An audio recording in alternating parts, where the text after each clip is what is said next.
Remember the good old days where life seemed such a breeze and all we had to worry about was what time the dinner bell rang or what we were doing later with our friends? Well, how life has changed over the last 30 years. And of course, we decided to make it easier by deciding to be self-employed as a fencing contractor or start our own business. What were we ever thinking? Time moves so fast. Sometimes you gotta work on the ground floor and get amongst the mud with the lads. And other times you have to put on your best shirt and charm it out with the board. Whichever way you choose to do it, there's a hard way and an easier way.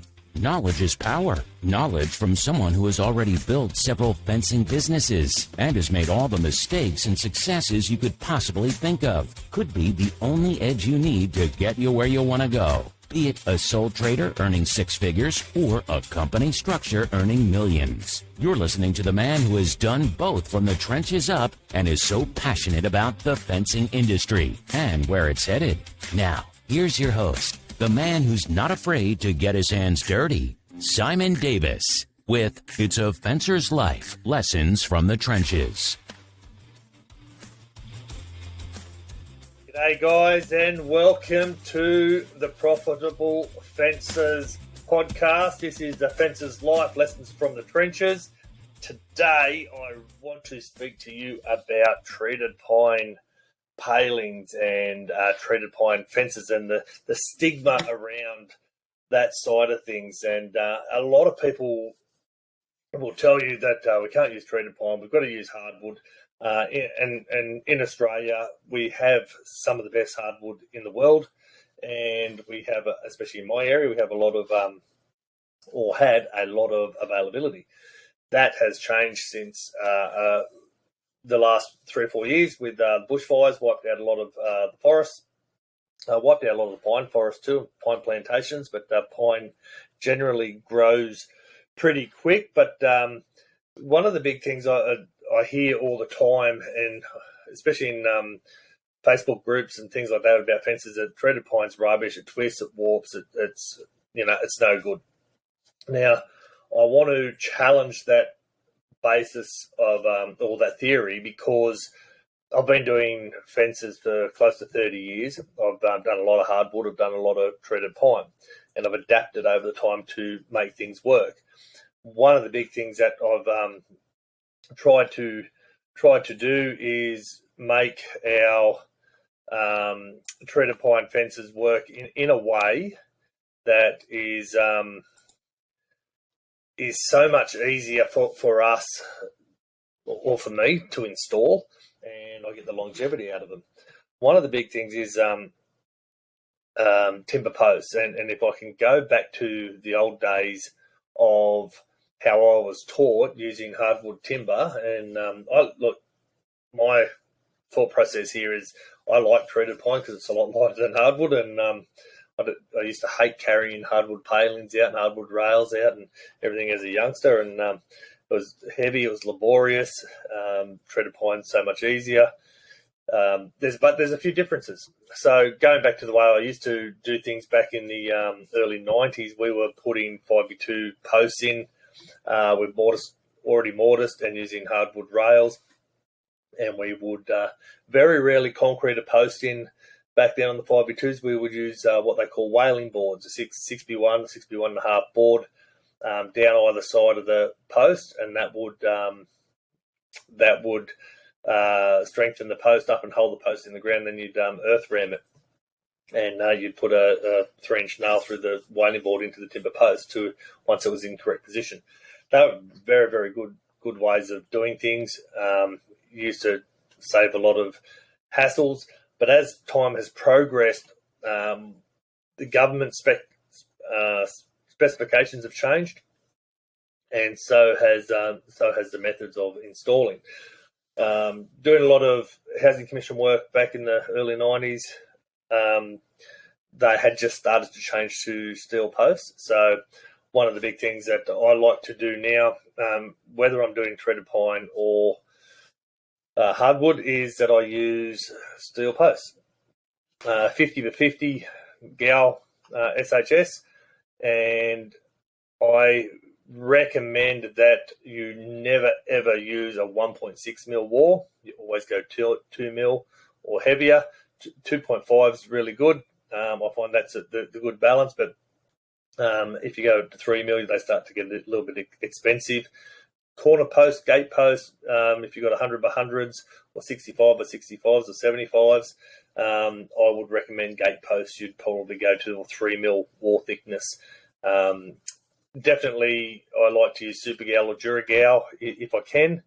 And now, one of the reasons I want to talk to you about this is because the in-store rates change obviously with the cost of your materials.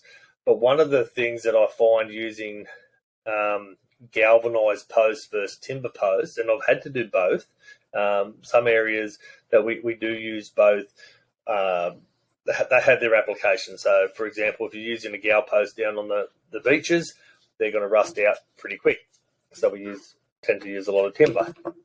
Vice versa, if we come back inland a little bit, I go back, get away from the timber, and I use the galvanized post.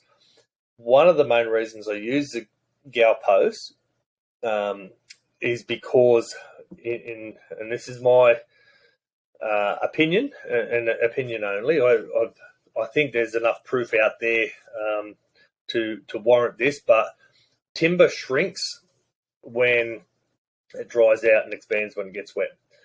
But when you concrete a timber post in the ground and it shrinks, the concrete does not move with the post, and you get an air gap around the top. Lets water in, and you get what they call collar rot, and it'll rot out the post very, very quickly. So you don't seem to get that longevity out of your jobs as much as you would a steel post. Now, the ease of using timber posts when you're putting rails up is probably easier than using the steel.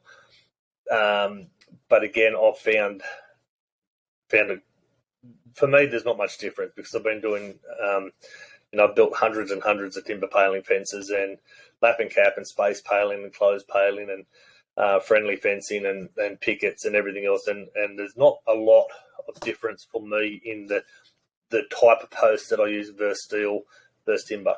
For timber, I suppose 100 by 100 post or 100 by 75 mil post or what they call a 4x3 post versus 4x4 post. If you're using Imperial, I find that your hole has to be bigger. So you would have to go to probably a 300 mil auger to drill your post, so you get concrete completely surrounding the post. With a 50 by 50 SHS or a 2-inch post, you can then make your hole a little bit smaller, 250 mil, maybe even 200 in some cases. But I generally like to do 250 mil as a specification for most of my fences. 600 deep, 2 foot deep in the ground, fully submerged. And I find if I can do that with steel post, you've got a little bit of movement. You can, if you hit a tree root or something, you've got that flexibility with your rails. You can move your post versus doing a Colorbond or a pull fence, aluminium fence. You've got to be pretty spot on, and you've got to take the extra time to move things out. So one of the questions that keeps coming up from different Facebook groups that I'm in is how people are joining their rails onto posts and things like that. So I want to go through one of the things here and try and explain to you and see if I can bring some of these pictures up that might help explain a little bit better. But I see a lot of fences that are coming into the area or posting up, and they butt join their rails. So meaning they just put two rails together like that on their post, and they put two back screws either side, or bugle head screws either side, or 3-inch nails, whatever they're using, and that's it. And what I find with that, if you've got two butt joined rails together and you've got two screws in it on either side, then you've got a top rail and a bottom rail and a middle rail, for example, then you've got 6 screws down one side, 6 down the other side. So you've got 12 screws that are potentially splitting the vane of the post and splitting the ends of your rails, and they just sort of fall apart very, very quickly. Allow a lot of moisture in, more water in, and it makes it a bit more harder to deal with. One of the stigmas of treated pine is that it comes out of the presses wet from the treatment. So again, with a galvanised post and a steel post, a galvanised post and a timber post, if you're using timber, and you have to use timber, make sure they're H4 treated, so they're pressurised, and they've got that white ant resistant treatment in them. And they don't have to be pressurised. You can get the dry kiln rough header posts that are pressurised, which are drier, and they're a lot straighter, but they're also a lot dearer. And one of the things, I suppose, if you're building timber fences, that you have to realise that the timber we're getting is the leftovers. So if there's not a lot of fences that will cut rails, or mills that will cut rails, or cut hardwood, for example, hardwood pallets. They'll cut hardwood pallets, and they'll get more money for their pallet pickets versus a 16 mil paling. So the palings get cut out of the leftover sort of waste of the timbers. That's generally the way it goes. So they get their posts first, get their rails second, get their palings out of the leftovers. So when they're wet and they're coming out and then they sit in the sun, they dry out. If they're not packed properly, they'll warp and twist and move around. Now, that's pretty much the same for hardwood and treated pine. Okay, so a lot of people disagree with the hardwood. It's not as much as the treated pine, but the hardwood will still bow and still flex, depending on what type of timber it is and where it comes from and what type of the tree is. Versus the treated pine, it'll bow out because of the moisture content leaving the body. So, rule of thumb for me is when I'm on site, I don't open any packs until I'm ready to start nailing. I don't open the rails if they're strapped up until I'm ready to start railing up. And that's a process I want to talk to you about today. So if we can, I'll share the screen. We'll go back in there and I'll have a look at the rails. Stay with us. The Fencer's Life podcast will be right back.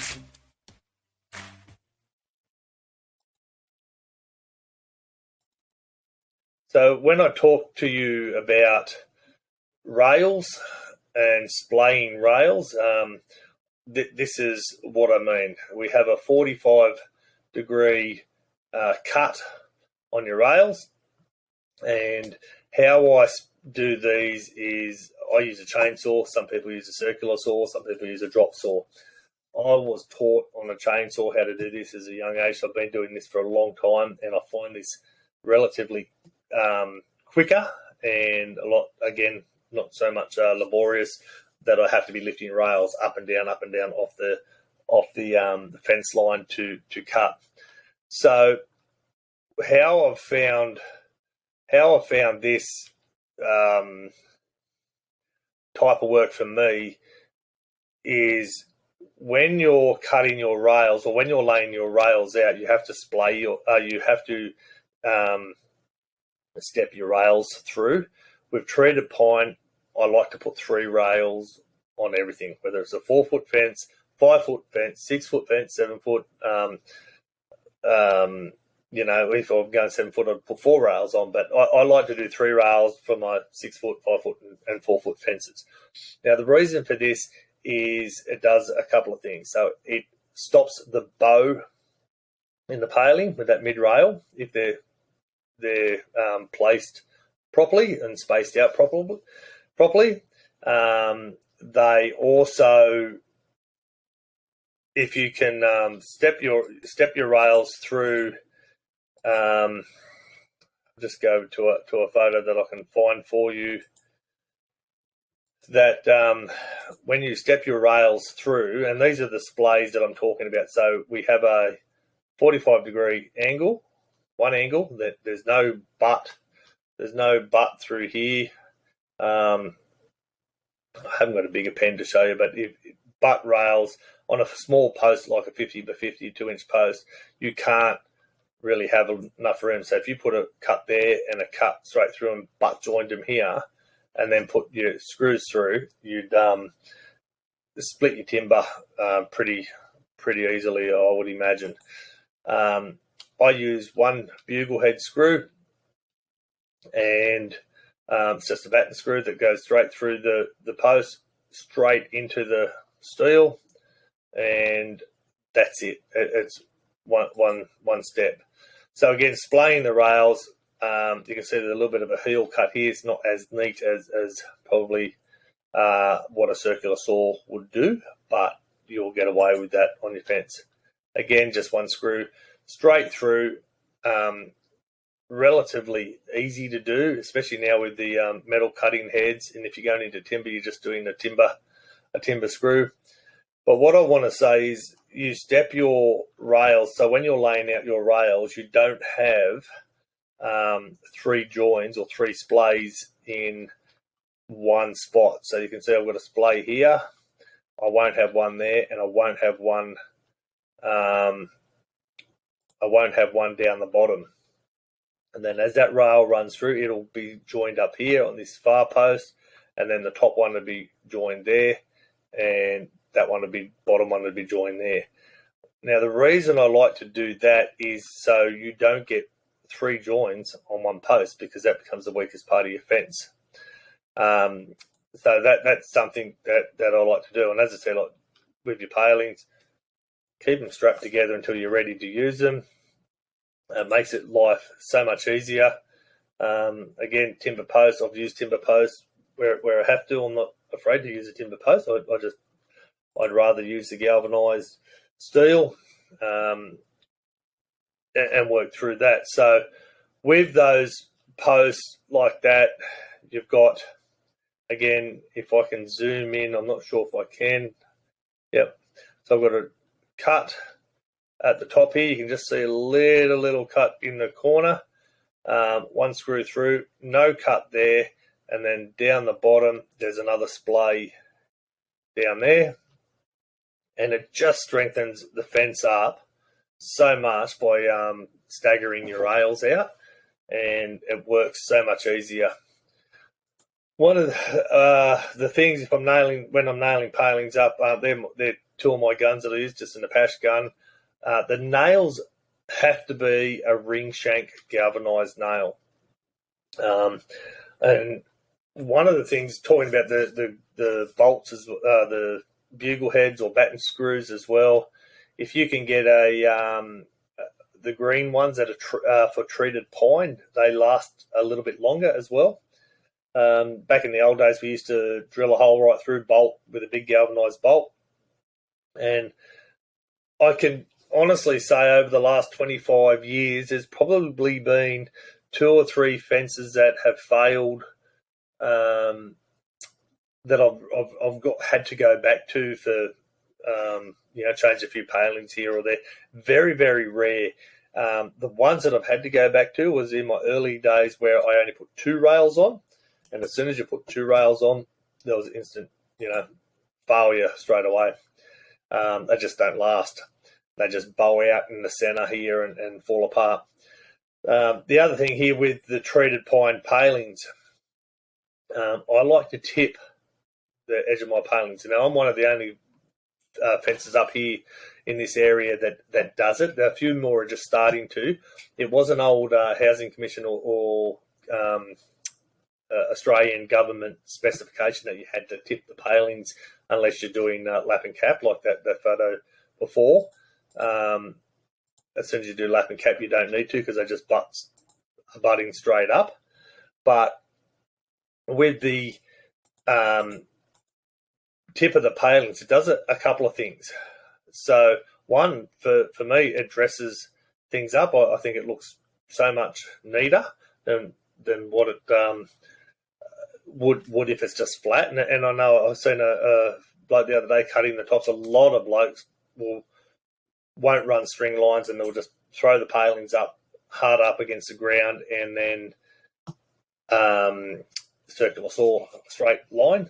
I don't like doing that. I've never done that. I've always worked from the top string line and butted palings to a top line so I can get a natural sort of flow. But the tipping of the palings also stops the cupping of the palings. So if you can imagine, I don't know the scientific proof about it, but it does it for some reason. So it stops that twist in your paling. If you've got a straight line there and the paling starts to twist around or like that, you can stop that and keep them straight by just tipping those palings, and it stops that cupping. So that's something I've been taught by my grandfather and my father. They used to do predominantly everything was hardwood, and they used to do this with a tomahawk. Now we use the chainsaw to do it. I do my timber fences, everything with a chainsaw. I very rarely use a circular saw. I might use a circular saw to rip a paling down to fit at the end of a run or something like that.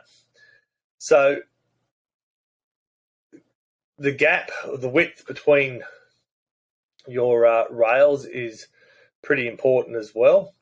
The top bit up here does nothing. If you've got a post sort of sitting over the edge of that, that's just really a waste of steel. It's not doing anything. There's no structure in that top piece.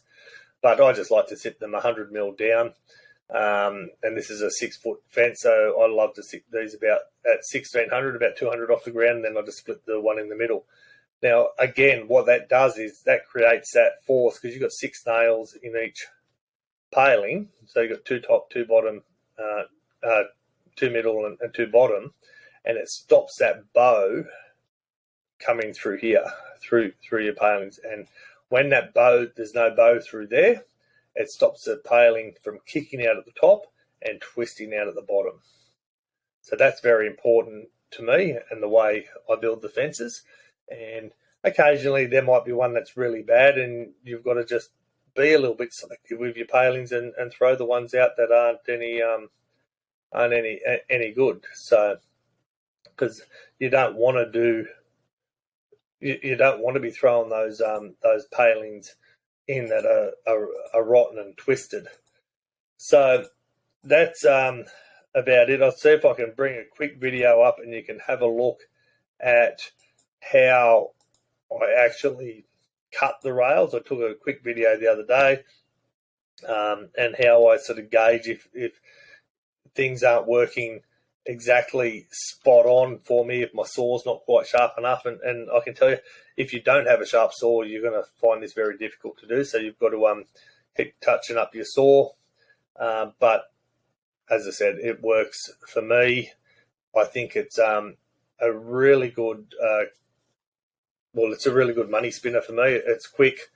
A lot of blokes like doing colour-bond fences. I like to work with timber. I like the smell of it. I like the feel of it. I just enjoy the that effect of working through, and I've sort of done heaps and heaps of this stuff. I can, when I'm nailing up the palings, I can put my headphones in and off I go, and I don't have to sort of worry about too much, and the boys will get the palings and run them out and that. And we're currently on a big job of 100 metres at the moment, or up a very steep hill, which is starting to play a bit of wear and tear on the body, but for the best part, it's a pretty good job. Welcome back to the Fencer's Life Podcast.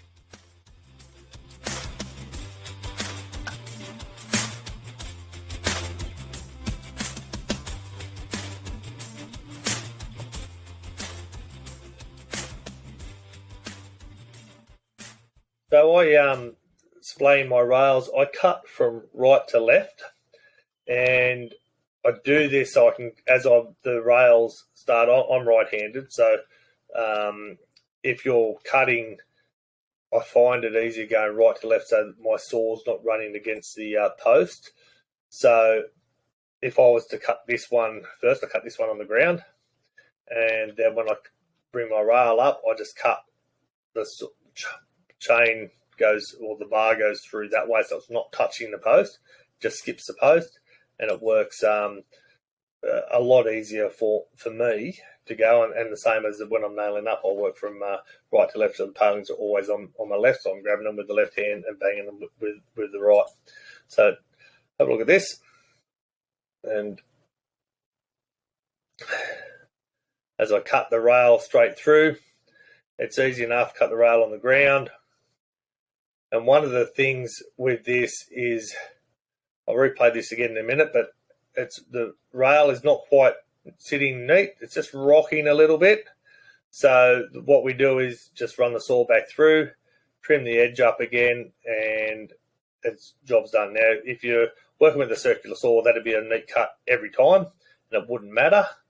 But with the chainsaw, I just find it's easier. You just run it through, knock the edge out, and bang, job's done. I throw a 3-inch nail in it with the PAS load.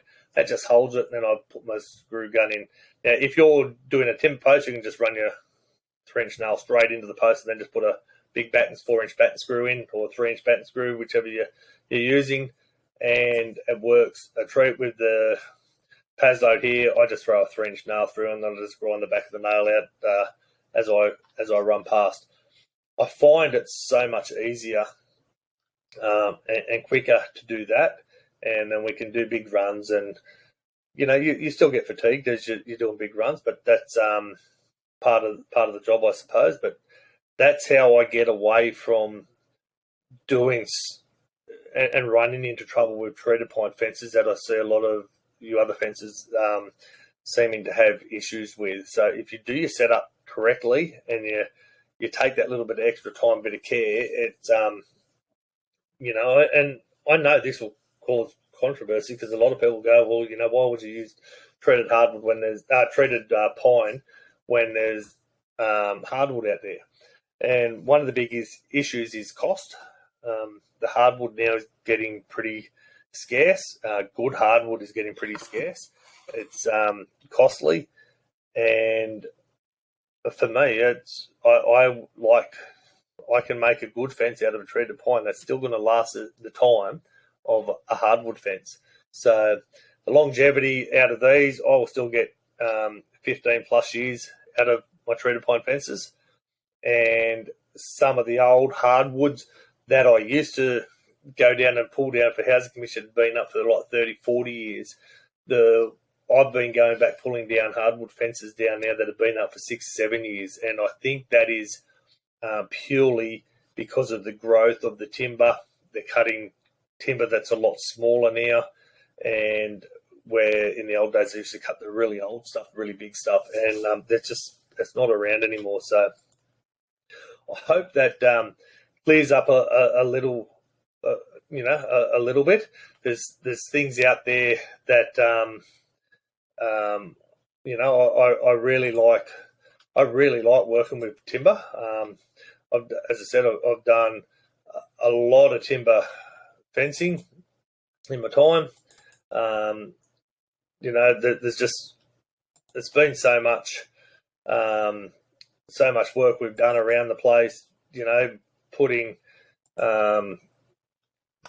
fences up that are sort of just in and about, and sort of working in different areas and putting screens up, and it's been a big part. Well, basically, it's what got me into fencing in the first place.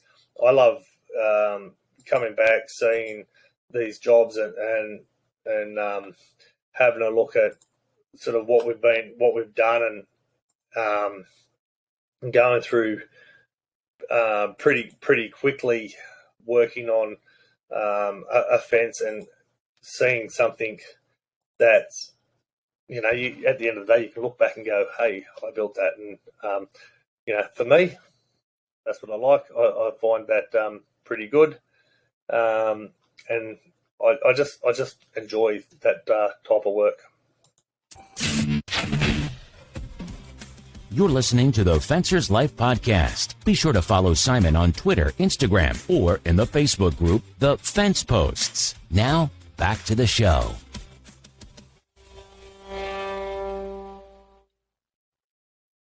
As you can see, there's so much different things you can do with timber to make it look good, to dress it up a bit. This fence that I'm showing you here now wanted a timber fence for the green side of the council requirements. They wanted a more friendly street frontage, I suppose. And yeah, it come up a treat. I've used this one here is or cypress pine up at one of the North Byron resorts. It all come up. They come up really nice. It was the first time that I had worked with the cypress pine, but yeah, it was sort of like a friendly fence, bit of palings both sides just to dress things out and make things a little bit neater. We cladded the shed again to get everything was to try and get that green feel to the resort rather than just have steel sort of blowing out everywhere. And yeah, it just makes a big difference. Again, there's so much of this that I've done over the years, and there's a hardwood one that we put up. Again, I've used a lot of both, done hell of a lot of different timber. My preference, as I said, is treated pine. I much prefer to use treated pine. But yeah, different styles that we've done over the time. Again, this one here, we use smaller posts. I work for another contractor and he wanted me to do this way. That was part of their specification. In my opinion, that top there is a little bit too far from the rail, and I would have liked the post to be sitting up around the top here, because I reckon if I went back to that one, or if we got a call back, that may have splayed out. But they're hardwood palings as well, so it may have been all right. So it's just hard to say what's what. As I said, my preference is just using treated timber. We've even put this one right on the beach at Lennox Head, and we use actually galvanised posts through this on a rock wall. So I don't know. I've never been back to that one. I've never had a call back to it, so I don't know whether these things have survived the time. But yeah, it's just when you're working on bigger jobs, and we've done a heap of hardwood, we've done a heap of pine. It's just my preference, and I think if you're doing both styles of or whatever you use timber wise, if you do your setup right, you splay your rails, you stagger your rails so there's no butt joins and there's no three joins on one post, you're gonna get the longevity out of your fence, and it's going to be a good solid fence, and it's going to provide the client with the privacy they want. It's going to the privacy, the security. It looks good, makes things nice and neat, and it just everything at the end of the day will be top notch for you, and I don't think you'll have too many problems. It's when you try and cut corners and get through things a bit quicker, and some people find it easier to use no string lines and run saws through, and that's not how I do it. But that's fine, each to their own. I just wanted to tell you guys how I do things. It's based on my opinion only and my skill level that I've been taught how to do by some of the older generations, and to be honest, I really haven't had any issues with it. I've taught all my fences that I've taught to do the same thing. Most of my fencers will go out and tip palings now as well. Some of them won't, but most of them do tip palings because they like that sort of end result as well. So that's from me today. I hope this helps and you get something out of it. Please leave me a message and, if you can leave me a message and let me know what you think about this, that'd be great. I'd love to hear your feedback. Thanks again for listening to the Fencer's Life Podcast. Be sure to follow on Twitter, Instagram, or the free Facebook group, The Fence Posts. And of course, Simon's personal Facebook, facebook.com/Simon M. Davis 1. And also check out Spotify to get weekly episodes. If you believe Simon can help you make a difference in your fencing business, please reach out to him on Messenger or visit his coaching mentoring site at theprofitablefencer.com. Until then, stay safe and happy fencing. See you next round.